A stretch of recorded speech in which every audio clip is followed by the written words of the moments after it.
501453 Universal. General description of gland. The 501453 Universal comprises 5 major components, these being the back nut, middle nut, reversible armour clamping ring, diaphragm seal and armour spigot complete with cable guide, and the entry component with captive deluge seal. This cable gland accommodates all types of elastomer and plastic insulated cable, incorporating all types of armour or braid, the most common being single-wire armour, W, and wire braid, X. In addition, this cable gland is suitable for cables which exhibit cold flow characteristics. Assembly instructions are supplied with each cable gland. Please refer to these for further instructions on cable preparation and installation. Cable preparation. Allow sufficient length of cable to enable termination of the conductors into the junction box. Strip back and remove the required amount of outer sheath and armour or braid to enable connection of the conductors to the terminal. Remove a further 20 mm of outer sheath for cable glands from sizes OS to C and 25 mm on cable gland sizes from C2 to F. Cable gland installation.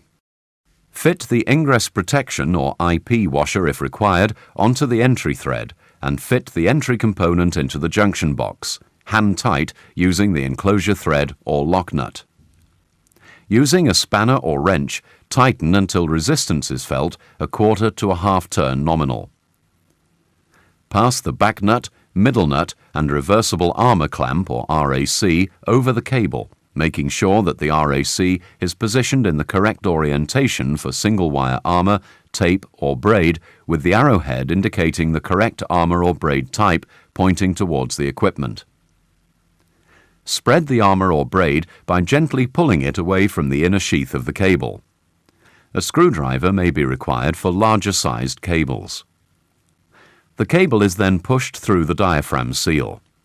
This action is aided by the use of a pre-fitted cable guide that removes the requirement to tape the conductors and is disposed of once the cable has passed through the seal.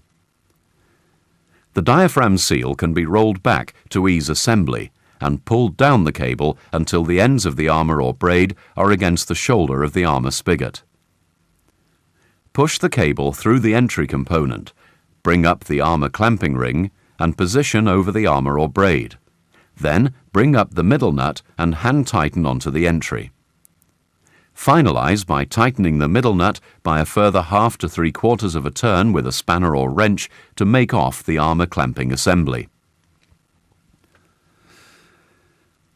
Unscrew the middle nut from the entry component and visually inspect that the armour or braid has been effectively clamped between the armour spigot and the armour clamping ring.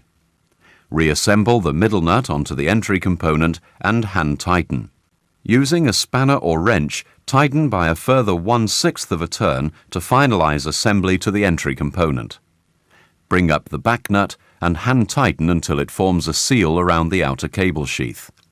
Using one spanner or wrench, hold the middle nut in position whilst finalizing the tightening of the back nut by a further complete turn with another spanner or wrench. The 501453 Universal cable gland has now been correctly installed. Please note the cable acceptance details and sizes are marked on the back nut, clamping ring and diaphragm seal.